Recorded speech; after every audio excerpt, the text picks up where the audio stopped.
Buongiorno my friends and welcome to this episode of Espresso with Lilly. Yeah! I love this today's topic so much because it's something that I have to test on myself before to share with you.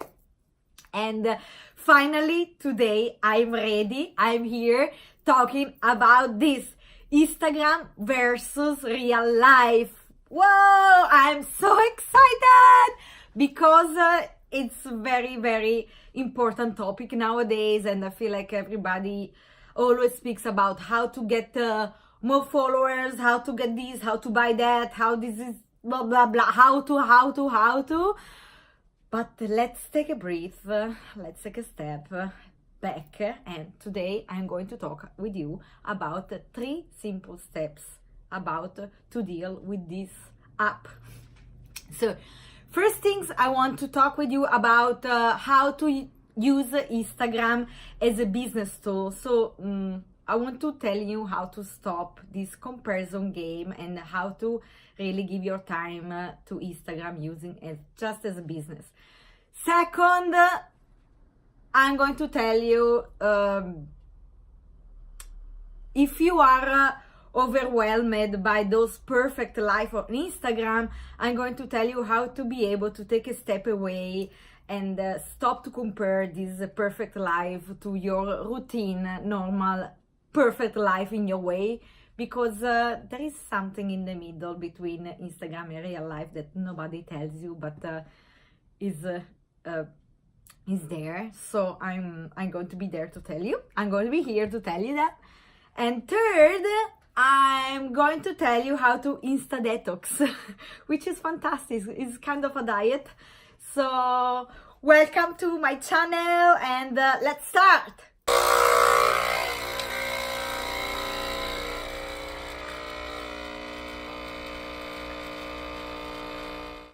So first things, how to treat Instagram as a business tool. So I used to think that my work sucked. I'm a wedding photographer and I used to think that my work sucked because of this app, because of Instagram. Yes, I used to think about more followers, more like, it means my picture is better, is nice, is beautiful, people like.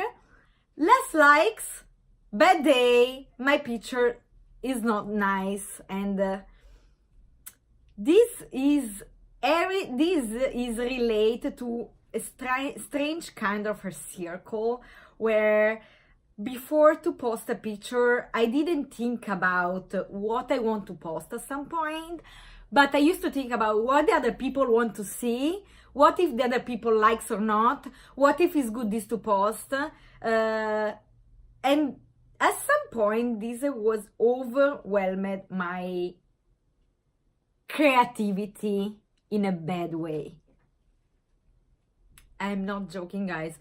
I was thinking that I spent so many time on thinking about what I am doing, why my work is not nice, why don't why I'm not inside, why I'm not getting more likes, why this person, this photographer is doing better than me. So many comparison game that drive me crazy. I used to spend hours on scrolling down, so like, oh, why this yes, why this not, does my picture give the justice, is good, is not, blah blah blah. At some point you have no idea how many times I canceled my picture because it didn't receive enough likes. How crazy is that? I don't want to be like this. And it took me like 3 years of realizing that. Okay, 2 years. I used to think that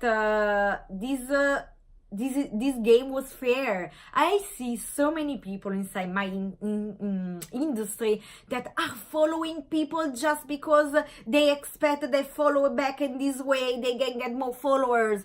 They do everything as possible to reach this 10K of followers.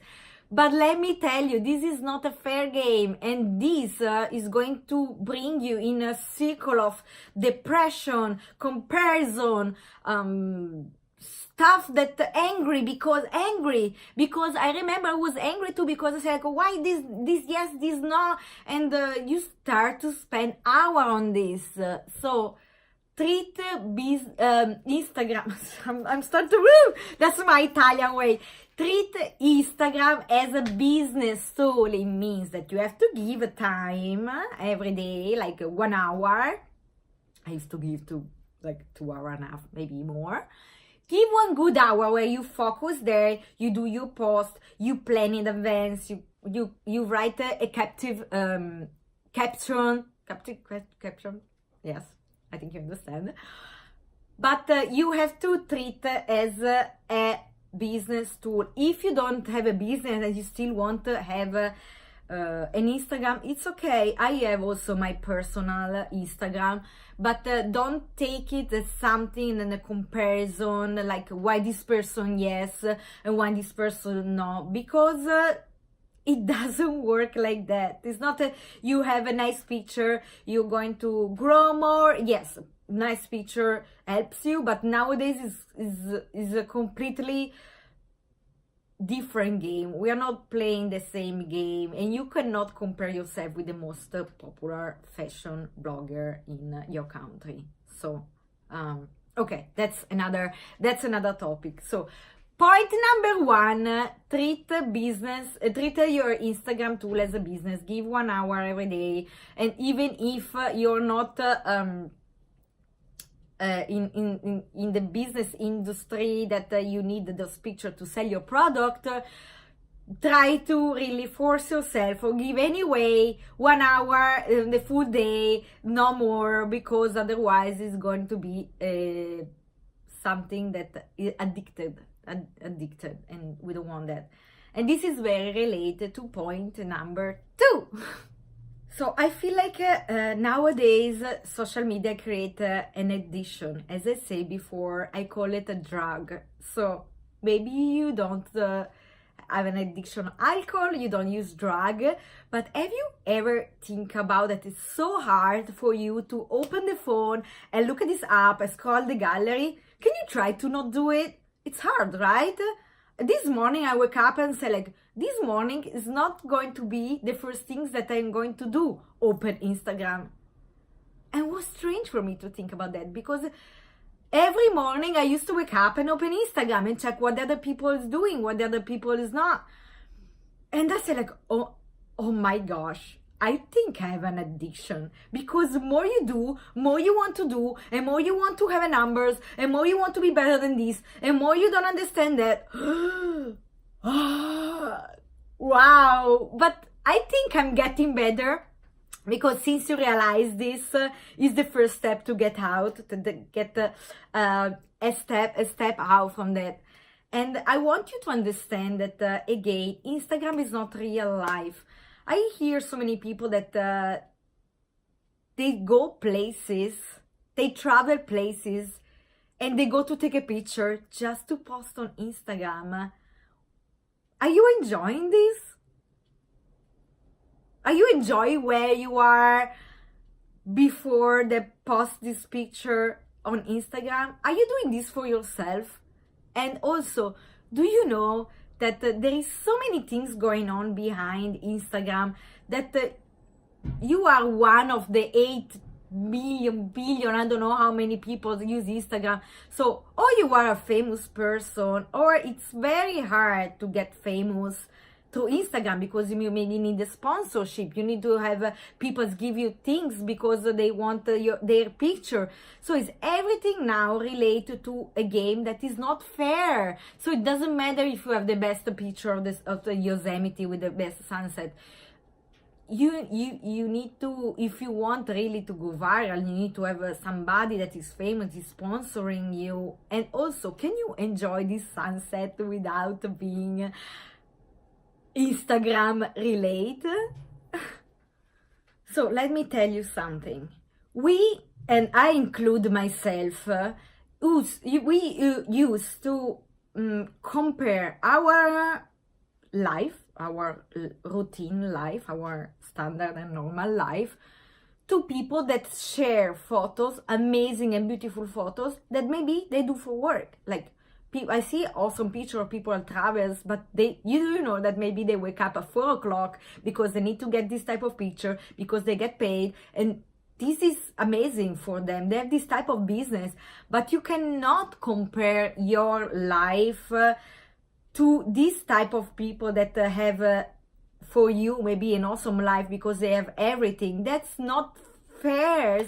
Another things that come up in my mind, I didn't grow up with social media, and I remember when I was 15 I used to collect a magazine, and I always love fashion, like Glamour, Vogue. I remember a collection of Elle, and when I opened those magazines I was like, look at this model, she's so lucky she's there, I wish one day I would be like that, and oh, look at this, it's so nice. Okay, close the magazine, go to play outside, go to study, go to have a chat with my friend. Nowadays, we open this phone from when we wake up, we close when we go sleep. It means that we have access to 12 hours a day, to all this. Look at this. Oh, look at her. Oh my gosh, she's amazing. Oh, why her? Yes. Why me not? Why me not? Why me not? Why me not? How many times we close the phone and say like, oh, of course we get this comparison game and stressful. How not? We wake up and we go sleep, feel like compare, feel like we are not good enough in our life, feel like we're not doing something good because it's not like this. We really have to take a break from this. And I'm 30 now, so I feel like what was the life before, and I feel like I'm able to closely more the phone and put on the side. But what about the people that's now 16 years old and have this example in life? I think I would be very depressed if I 16 years old, I had to study, I don't have money, and I see those examples of girls that have everything constantly, like, so. What I want to tell you, that don't take this example as a real life. Take another example in life. Go outside for a walk. Keep your phone on your pocket.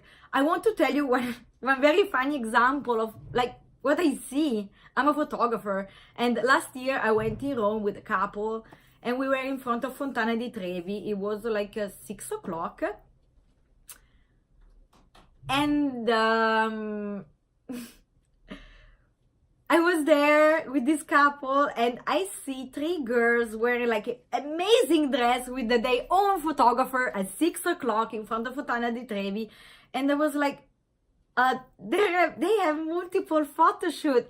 So I realized how many people try to create a fake world, because if you go to Fontana di Trevi, it's packed of people. It's full of people unless you go at 6 o'clock or 5 o'clock in the morning. So I see people that try to showcase a world that is not real. So after you see photos of Fontana di Trevi empty, and people think about like this, but it's not like that. Another example is I receive a lot of inquiry of Positano to get, they want to get married and elope in Positano because it's beautiful, and it's really beautiful. But they have example of those Instagram influencers that go to Positano and they have empty town, which this is not true. If I take a wedding in Positano and they want to go to the beach, they have to know that it's full of people. So I really don't like this word, this fantastic word that is creating on the side of the reality. So do not believe about everything you see there. Do please not. Okay, I want to, before to talk about number 3, I almost forget, I want to give you a simple task to do on your Instagram that will make you feel better immediately. Go under the people that you're following and delete the people that you follow just because your best friend follow and you don't care. You don't have to follow everybody. If it's somebody that is not inspire you, don't follow. That's so simple. In this way, anyway, when you're going to pick your phone and scroll the gallery, you're going to see only stuff that make you feel like, okay, I like, and not stuff that make you feel like, oh my gosh, again, but you follow. So that's something very small for you to do, and I did already a long time ago. And now every time I see my feed and I scroll, I see things that make me feel good, that inspire me. So something simple and easy to do. Scroll under your following, the people you follow, and really think about each person. Do I like her and I really follow because I like, or because she has 1 million followers and I want to follow too? No, delete. Ciao. Okay. So now finally we can talk about number 3, how to Insta detox. Okay, the point number 3, I'm going to be a little bit more quick. It's just a kind of a doctor that is give you a diet. This is why I call it Insta detox. Really, I know that it's gonna be not easy at the start, but it's really like a diet. If you want to give up the sugar at the start, is not good. It's not easy, but after you're going to feel better. And this about sugar I have to learn too, by the way, because I'm a sugar addicted. But okay, talk about Instagram. Do this. Take a few days off, which I mean, Saturday and Sunday dedicated to the things that you love, your family, your dog, cooking, shopping, whatever makes you feel good. Try to not use this app because you see that life continues. That nothing changed, that you can enjoy the world outside without walking and looking down, without being worried about how many people look at your story, how many people.